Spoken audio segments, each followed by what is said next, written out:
शहर से बहुत दूर एक गांव था। उस गांव में एक बरगद का पेड़ था। उस पेड़ पर एक झूला लटका हुआ था, लेकिन कोई भी गांव वाला उस झूले पर बैठने की हिम्मत नहीं करता था। एक दिन घसीटा और उसकी पत्नी निर्मला सो रहे होते हैं। तभी उन्हें खिड़की से किसी के रोने की आवाज आती है। इस वजह से घसीटा की नींद खुल जाती है। अरे ये कौन है? हे भगवान, लगता है ये आवाज उसी बरगद के पेड़ की तरफ से आ रही है। अरे निर्मला, जल्दी उठो, देखो ना, आज फिर से वही रोने की आवाज आ रही है। हे भगवान, ये रोने की आवाज तो उसी झूले की तरफ से आ रही है। तुम डरो नहीं, मैं अभी देखता हूँ। फिर घसीटा खिड़की की तरफ जाता है तो उसकी आंखें फटी की फटी रह जाती हैं। उसे झूले पर एक औरत दिखाई देती है। उसने सफेद रंग की साड़ी पहनी होती है और रो रही होती है। अरे निर्मला, जल्दी यहाँ आओ, देखो झूले पर कोई बैठा हुआ है। फिर निर्मला भी जल्दी से खिड़की की ओर जाती है और उस औरत को देखने लगती है। अजी, ये वही चुड़ैल तो नहीं जिसने इस झूले पर अपना कब्जा कर रखा है? तुम्हारा दिमाग खराब तो नहीं हो गया? वो सिर्फ एक औरत है। अजी, भला रात के 2 बजे कौन पेड़ के नीचे झूला झूलता है? अब तुम रुको, मैं अभी बाहर जाकर देखता हूँ। अरे रुको रुको, तुम्हारा दिमाग खराब तो नहीं हो गया जो खुद मौत के मुंह में मरने के लिए जाना चाहते हो? मैं आपको कहीं नहीं जाने दूंगी। तभी वह चुड़ैल अचानक से गायब हो जाती है। ये सब देखकर वे दोनों डर जाते हैं। अरे मर गए रे, ये तो गायब हो गई। मैंने आपसे कहा था ना जी, ये कोई आम औरत नहीं है। तुम सही कहती हो निर्मला, इस झूले में जरूर कोई गड़बड़ है, तभी कोई गांव वाला इसके आसपास जाने में भी डरता है। अजी, आज तक तो हमने इस झूले के बारे में सिर्फ अफवाहें ही सुनी थी। आज तो अपनी आंखों से देख लिया। मैं अब इस घर में और नहीं रहने वाली। फिर अगले दिन निर्मला का भाई अपनी पत्नी के साथ शहर से उसके घर आता है। अरे निर्मला बहन, तुम कहाँ हो? अरे भाई, तुम आज तुम्हें अपनी बहन की याद कैसे आ गई? बस ऐसे ही, बहुत दिन हो गए थे तो मैंने सोचा अपनी प्यारी बहन से मिल लूं आज। फिर वे लोग पूरा दिन हंसी मजाक करके बिता देते हैं। और फिर रात होने पर, बबलू भाई, तुम नीलू के साथ इस कमरे में सो जाओ, हम साथ वाले कमरे में सो जाते हैं। और हाँ, तुम्हें किसी चीज की जरूरत हो तो मुझे बता देना। फिर इतना बोलकर निर्मला अपने कमरे में सोने के लिए चली जाती है। फिर कुछ देर के बाद नीलू की नजर खिड़की के बाहर उस झूले पर पड़ती है।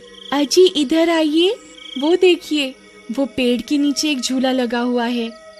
हमारे शहर में तो ऐसा कहीं देखने को नहीं मिलता। चलिए ना, मेरा बहुत मन है झूला झूलने का, चलिए ना। अरे रुको रुको, अभी तो रात हो गई है, सुबह होते ही झूल लेना, अभी सो जाओ। फिर इतना बोलकर बबलू सोने चला जाता है, लेकिन नीलू उसी झूले को देखती रहती है। अजी सुनिए ना, चलिए ना, मेरा बहुत मन है। लेकिन बबलू नीलू की बात को अनसुना कर देता है और सो जाता है। फिर नीलू सोचती है, अरे ये झूला तो एकदम घर के पीछे ही है, मैं खुद ही चली जाती हूँ। फिर इतना सोचकर नीलू घर से अकेले ही निकल पड़ती है और सीधा उस झूले के पास पहुंच जाती है। अरे वाह, जैसा मैंने सोचा था ये तो बिल्कुल वैसा ही निकला। आज तो मजा ही आ गया।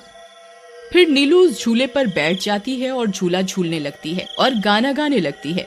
पंछी बनूं उड़ती फिरूं मस्त गगन में, आज मैं आजाद हूँ दुनिया के चमन में।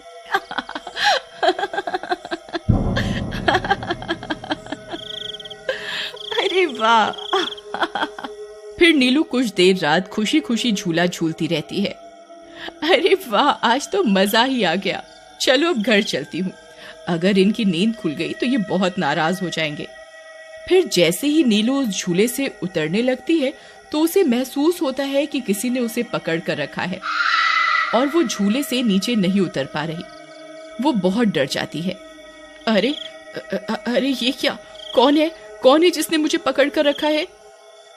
वो इधर उधर देखती है लेकिन उसे कोई दिखाई नहीं देता। अरे मर गई रे, मैं इस झूले से क्यों नहीं उतर पा रही? बचाओ बचाओ, कोई है? अजी सुनते हो, मेरी मदद करो।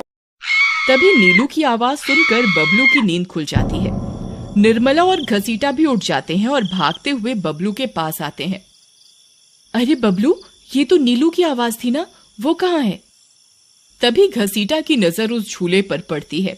उसे नीलू उस पेड़ के नीचे पड़ी हुई दिखाई देती है। हे भगवान, ये क्या अनर्थ हो गया? नीलू उस झूले के पास कैसे चली गई? फिर वे तीनों भागते हुए उस झूले के पास जाते हैं। उन्हें नीलू वहां बेहोश पड़ी हुई मिलती है। हे भगवान, ये तुम्हें क्या हो गया नीलू? नीलू, तुम्हें यहाँ नहीं आना चाहिए था। हे भगवान, अब क्या होगा? फिर वे सब लोग वापस अपने घर आ जाते हैं और सुबह होने पर नीलू को होश आता है। नीलू, तुम ठीक तो हो ना? आज के बाद कभी उस झूले के पास नहीं जाना। उस झूले पर किसी चुड़ैल का साया है। ठीक है दीदी, मैं आज के बाद उस झूले के पास कभी नहीं जाऊंगी। फिर रात होने पर सब सो रहे होते हैं। तभी नीलू की नींद खुल जाती है। उसकी आंखें लाल हो जाती हैं और उसके पैर उल्टे हो जाते हैं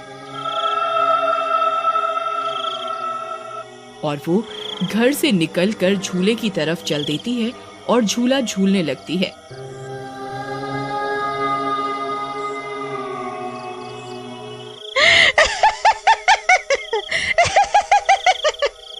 उसकी हंसी सुनकर उन सबकी नींद खुल जाती है।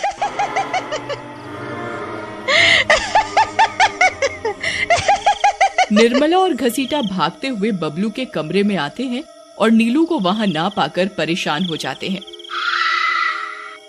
हे भगवान, अब ये नीलू कहाँ चली गई? फिर वे सब खिड़की से झांक कर देखते हैं तो उनकी आंखें फटी की फटी रह जाती हैं। नीलू झूला झूल रही होती है। अरे मर गए रे, ये नास मीठी तो फिर से झूला झूलने चली गई। अरे बेवकूफ बबलू, अपनी पत्नी को संभाल कर नहीं रख सकता क्या? देख तेरी पत्नी आधी रात को कैसे झूला झूल रही है। दीदी, मुझे माफ कर दो। मैंने इसे समझाया भी था कि उस झूले की तरफ कभी मत जाना। अरे जल्दी चलो, हमें अभी नीलू के पास जाना होगा, कहीं कोई अनर्थ ना हो जाए। फिर वे तीनों भागते हुए उस झूले के पास पहुंच जाते हैं। ए नास मीठी नीलू, चल जल्दी से इस झूले से नीचे उतर। तुझे कल भी समझाया था ना इस झूले की तरफ नहीं जाना। एक बार में समझ नहीं आता क्या?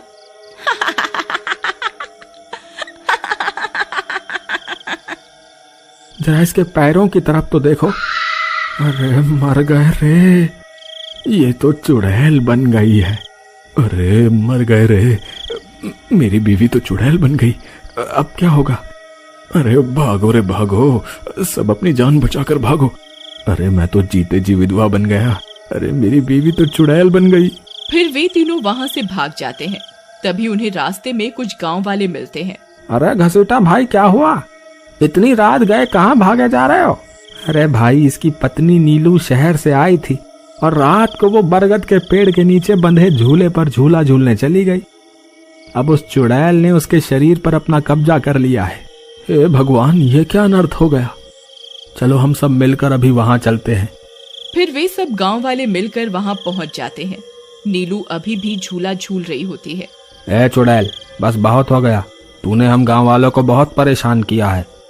तेरी वजह से कोई भी रात को इस रास्ते से गुजरने की हिम्मत नहीं करता था, लेकिन बस आज तेरा खेल खत्म करके ही रहेंगे। चलो भाइयों, आज इस चुड़ैल को जिंदा नहीं छोड़ना, बता रहे हैं। भाइयों, हमें इस झूले को इस पेड़ से काट कर अलग करना होगा। फिर कुछ गांव वाले खंजर से झूले की रस्सी तोड़ देते हैं।